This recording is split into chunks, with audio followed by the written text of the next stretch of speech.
بسم اللہ الرحمن الرحیم الحمدللہ رب العالمین وصلی اللہ علی محمد وآلہ الطاہرین۔ ناظرین محترم، السلام علیکم ورحمۃ اللہ وبرکاتہ۔ اسمت ٹی وی کی جانب سے سوال و جواب کا ایک سلسلہ شروع ہوا ہے جس میں آپ کے سوال ہوں گے اور ہمارے جواب ہوں گے، اور جواب دینے کے لیے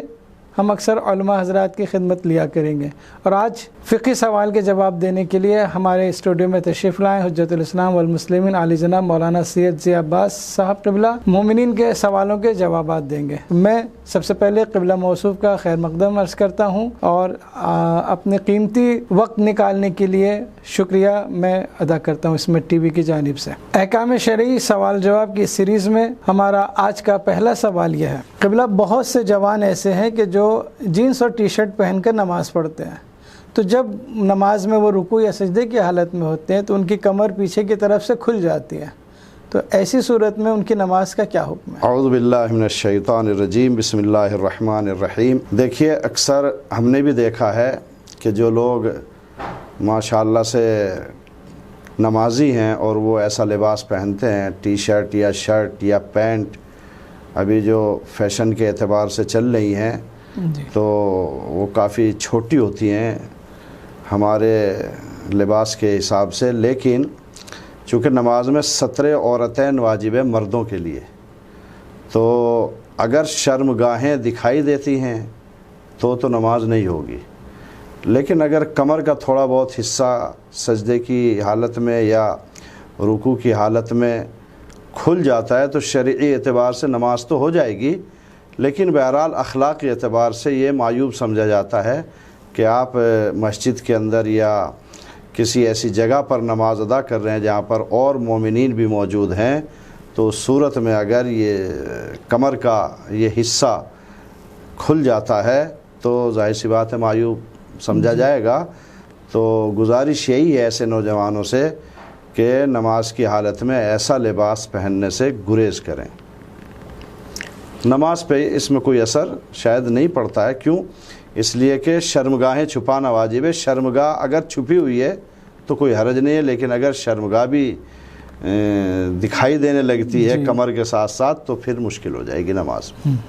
بہت شکریہ قبلہ۔ اب ہمارا اگلا سوال یہ جو عام طور سے لوگوں کے ساتھ پیش آتا ہے کہ ہم نماز پڑھنے جا رہے تھے، مسجد سے نکلے ہیں، گھر سے نکلے ہیں، مسجد جا رہے ہیں، راستے میں ایک چھینٹ پڑ گئی، اب ہمیں نہیں معلوم ہے کہ یہ نجس ہے یا پاک ہے، تو پھر نماز کا کیا حکم ہوگا؟ دیکھیے، لباس کی اگر طہارت پہلے سے موجود ہے اور چھینٹ پڑنا یا پانی کا کوئی قطرہ آ جائے یا پانی کے کوئی بوچھار سی آ جائے ایک دم اور ہمیں یہ نہ معلوم ہو کہ یہ نجس ہے یا پاک، تو اس میں ہمیں شک نہیں کرنا چاہیے اس کی نجاست کے بارے میں کہ آیا نجس ہے نہیں ہے، وہ پاک ہی سمجھیں گے۔ ہاں، اگر ہمیں یقین ہے کہ ایسی جگہ سے آ رہی ہے کہ جہاں پہ طہارت کا خیال نہیں کیا جاتا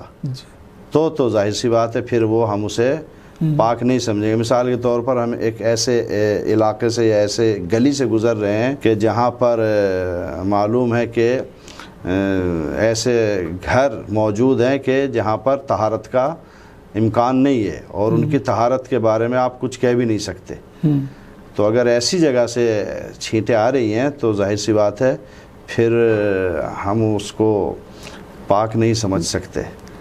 چونکہ مثال کافر ہے، کافر کے گھر سے یا کبھی کبھی ایسا ہوا ہے ہمارے ساتھ میں بھی کہ ہم نکل رہے ہیں گلی سے اور بالکنی سے کسی نے کپڑے ڈالے اور وہاں سے پانی ٹپک رہا ہے اور ہمیں معلوم ہے کہ یہ مشرک کا یا کافر کا لباس ہے، تو ظاہر سی بات ہے وہ نجس ہوگا۔ ہاں، تو جب تک یقین ہو جائے کہ نجاست کا تو نجس ہے، اگر یقین نہیں ہو پاتا ہے تو پھر اس کی طرف ہم توجہ نہیں کریں، پھر وہ پاک ہے، پھر وہ پاک ہے۔ بہت شکریہ۔ اب یہ سوال اکثر جوانوں سے میں یہ آتا ہے سوال، جوان یہ سوال کرتے ہیں کہ ہم جب نماز پڑھ رہے ہوتے ہیں اور سجدے کی حالت میں ہوتے ہیں تو بدن کے کتنے حصوں کا سجدے کی حالت میں زمین پر رکھنا واجب ہے؟ دیکھیے، اعضائے سجدہ جو بیان کیے گئے ہیں مسائل میں، ہماری مسائل کی کتابوں میں، وہ 7 بیان کیے گئے ہیں۔ ایک پیشانی اور 2 یہ ہتھیلیاں اور 2 گھٹنے اور 2 پاؤں کے انگوٹھے، یہ زمین کے اوپر ٹچ ہونا واجب ہیں سجدے کی صورت میں۔ واجب ہونے کا مطلب یہ ہے کہ اگر اس میں سے کسی ایک میں بھی خلل ہو جاتا ہے تو پھر سجدہ مکمل نہیں ہوگا۔ مثال کے طور پر کسی نے ایک انگوٹھا نہیں رکھا پاؤں کا، ایک رکھ دیا، یا ہتھیلی ایک رکھی ہے ایک نہیں رکھی ہے، پیشانی تو رکھے گا، وہ پیشانی تو نہیں اٹھا سکتا ہے، یا گھٹنے کا ایک گھٹنا جو ہے وہ رکھا ہے اور ایک اٹھا لیا ہے تو سجدہ یہ صحیح نہیں ہوگا اس صورت میں. ساتوں اعضاء کا زمین کے اوپر ٹچ ہونا ضروری ہے. اس میں کبھی کبھی کیا ہوتا ہے بہت سے لوگ ایسے ہتھیلیاں رکھ لیتے ہیں یہ گول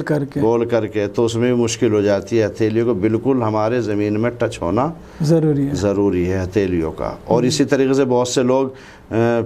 پاؤں کی انگلیوں کو موڑ لیتے ہیں تو وہ بھی صحیح نہیں ہے. سجدے کی صورت میں ایگزیکٹلی جو انگوٹھے کا پاؤں کے انگوٹھے ہیں ان کا سر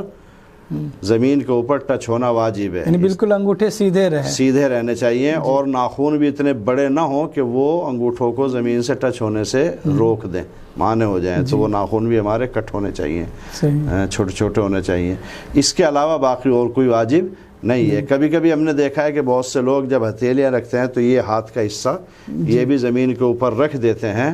تو ظاہر سی بات ہے اس میں سجدے میں خلل تو نہیں ہوگا، لیکن بہتر ہے کہ اس حصے کو بھی زمین کے اوپر نہ رکھیں. ہاں ایک چیز ساتوں اعضاء کے بعد میں ایک چیز ہے جس کا رکھنا مستحب ہے، وہ ہے ناک کا یہ حصہ. ناک کے اس حصے کو سجدے کی حالت میں مستحب ہے کہ آپ اسے بھی زمین سے ٹچ کر سکتے ہیں. باقی 2 ہتھیلیاں، 2 گھٹنے اور 2 پاؤں کے انگوٹھے، اس کے علاوہ اور کوئی دوسری چیز سجدے میں ٹچ نہ کریں. بہت بہت شکریہ. ہمارا اگلا سوال یہ ہے کہ اکثر جوان یا علی یا حسین یا عباس لکھا ہوا لاکٹ ہوتا ہے وہ پہن لیتے ہیں، خاص کر ایام اعظم میں، تو ان کا کیا شرعی اعتبار سے کیا ہم پہن سکتے ہیں ان کو؟ دیکھیں شرعی اعتبار سے حکم یہ ہے کہ چہاردہ معصومین علیہم الصلاۃ والسلام اور اللہ تبارک و تعالیٰ کے اسما کو بدن کے کسی بھی حصے سے بغیر وضو کے ٹچ کرنا حرام ہے. اب چاہے وہ کاغذ کے اوپر ہو، چاہے وہ لاکٹ کے اوپر ہو، چاہے وہ انگوٹھی کے اوپر لکھا ہوا ہو، چاہے وہ کسی کڑے کے اوپر لکھا ہوا ہو، یا کسی قمیص یا ٹی شرٹ کے اوپر لکھا ہوا ہو، یا رومال کے اوپر لکھا ہوا ہو، پٹی کے اوپر لکھا ہو، اس سے بحث نہیں ہے. جس کسی چیز کے بھی اوپر لکھا ہوا ہے بدن کے کسی بھی حصے کو بغیر وضو کے چہاردہ معصومین علیہم السلام اور اللہ کے اسماء مبارکہ سے ٹچ کرنا حرام ہے. تو اس لیے جو ٹی شرٹ پہنتے ہیں، لاکٹ پہنتے ہیں اماموں کے نام لکھے ہوئے یا اللہ کے نام لکھے ہوئے، یا پٹی باندھ لیتے ہیں ہاتھ کے اوپر یا پیشانی کے اوپر، یا کڑا پہن لیتے ہیں اس کے اوپر پنجتن پاک علیہ السلام کے نام لکھوا لیتے ہیں، تو ان کے لیے ضروری ہے یا تو ہمیشہ باوضو رہیں جب انہیں پہنے، اور اگر وضو نہیں ہے تو یہ محبت کی علامت نہیں ہے کہ ہم پہن رہے ہیں. بغیر وضو کے ٹچ کرنا حرام ہے اور یہ گناہ ہے. جب تک پہنتے رہیں گے، پہنے ہوئے رہیں گے، گناہ رہے گا. جب تک پہنے رہیں گے. اور یہ نہیں ہے ہمارے ایک تصور یہ بھی ہوتا ہے کہ شاید ہاتھوں سے ٹچ کرنا حرام ہے. نہیں، ہاتھوں سے صرف ٹچ کرنا حرام نہیں ہے، بدن کے کسی بھی حصے سے ان اسما کا اور 14 معصومین کے ناموں کا یا قرآن مجید کی آیات کا ٹچ ہونا حرام ہے. مثال کے طور پر یہاں پہ لگ گیا ہمارے بازو پہ یا سینے پہ لگا ہوا ہے، خاص کر ہم ماتم کر رہے ہیں یا حسین لکھا ہوا ہے ٹی شرٹ کے اوپر اور ماتم کر رہے ہیں اور ہمارا وضو بھی نہیں ہے، تو اس صورت میں آپ ماتم تو کر رہے ہیں، اس کا تو ثواب ہے، جو بھی کچھ ہے وہ مولا جانتے ہیں، لیکن بغیر وضو کے جو امام حسین کا نام ٹچ ہو رہا ہے وہ ظاہر سی بات ہے وہ صحیح نہیں ہے. تو گزارش یہ ہے نوجوانوں سے اور سبھی افراد سے کہ اس بات کی طرف توجہ دیں. اور میں اکثر محرم الحرام کی مجالس میں اس بات کی طرف ذکر کرتا ہوں کہ نام لکھنا امام حسین کا یا مولا علی کا یا جناب فاطمہ زہرا سلام اللہ علیہ کا یا 14 معصومین میں کسی کا بھی، اللہ کا یا قرآن کا کوئی حصہ لکھنا، اگر وہ کپڑا پہن رہے ہیں آپ تو آپ پھر وضو سے رہیے. جب تک آپ کپڑا پہن رہے ہیں تب تک باوضو رہیے، اور جب وضو ٹوٹ جائے تو اسے کپڑے کو اتار دیجئے یا پھر دوبارہ وضو کیجئے. تو یہ بغیر وضو کے ٹچ کرنا حرام ہے. اچھا اگر اسی میں اگر لیمینیشن کیا ہوا ہے جس میں ڈائریکٹ ہمارا ہاتھ ٹچ نہیں ہو رہا یا بدن ٹچ نہیں ہو رہا ہے، ہاں تو اس میں دیکھیے یہی ہے مسئلہ ہے کہ آپ کا جو جسم کا حصہ ہے، باڈی کا پارٹ ہے، وہ ڈائریکٹ ٹچ ہو رہا ہو، لیکن اگر وہی چیز شیشے میں ہے یا پلاسٹک کے نیچے ہے، یا کبھی کبھی آپ دیکھو موبائل میں ہم قرآن شریف پڑھتے ہیں یا اس میں نام لکھوا لیتے ہیں، وہ اسکرین کے اوپر ہوتا ہے، تو آپ اسکرین ٹچ کرتے ہیں تو وہ پھر ڈائریکٹ جو ٹچ نہیں کر رہے ہیں، تو لیمینیشن کی صورت میں یا کوئی پلاسٹک ہے یا شیشہ ہے اس کے اندر اگر ہے تو پھر کوئی حرج نہیں ہے، کیونکہ آپ ڈائریکٹ اسے ٹچ نہیں کر رہے. بہت بہت شکریہ آقا. ہمارا آج کا آخری سوال یہ ہے کہ اگر کسی نے مغرب کی نماز نہیں پڑھی ہے اور عشاء کی نماز پڑھ لیا، جیسے ہوتا ہے کہ جماعت میں آئے ہم اور دیکھا کہ عشاء کی نماز ہو رہی تھی تو مسئلہ نہیں معلوم تھا، جماعت میں عشاء کی نماز پڑھ لی، پھر اس کے بعد مغرب کی پڑھتے ہیں، یا عصر کی پڑھ لی، ظہر کی نہیں پڑھی، تو ایسے میں پھر ان کی نماز کا کیا ہے؟ دیکھیے دو صورتیں ہیں اس میں کہ اگر ہم جان بوجھ کے عشاء کی نماز مغرب سے پہلے پڑھ رہے ہیں یا عصر کی نماز مغرب سے پہلے پڑھ رہے ہیں تو یہ نماز باطل ہے۔ اگر جان بوجھ کے ہمیں معلوم ہے تو پہلے مغرب کی نماز ادا ہوگی، اس کے بعد عشاء کی، اور پہلے ظہر کی ادا ہوگی، اس کے بعد عصر کی ادا ہوگی۔ تو اگر جان بوجھ کر اس ترتیب کو ہم پلٹ رہے ہیں تو پھر وہ نماز نہیں ہوگی۔ عشاء کی نماز بھی باطل ہے اور عصر کی نماز بھی باطل ہے، تو اسے ظہر کی پڑھنا ہے اس کے بعد، اور پھر عصر کی بھی پڑھنا ہے، مغرب کی پڑھنا ہے اور پھر عشاء کی پڑھنا ہے، یہ تو ہوگی جان بوجھ کے۔ لیکن اگر بھولے سے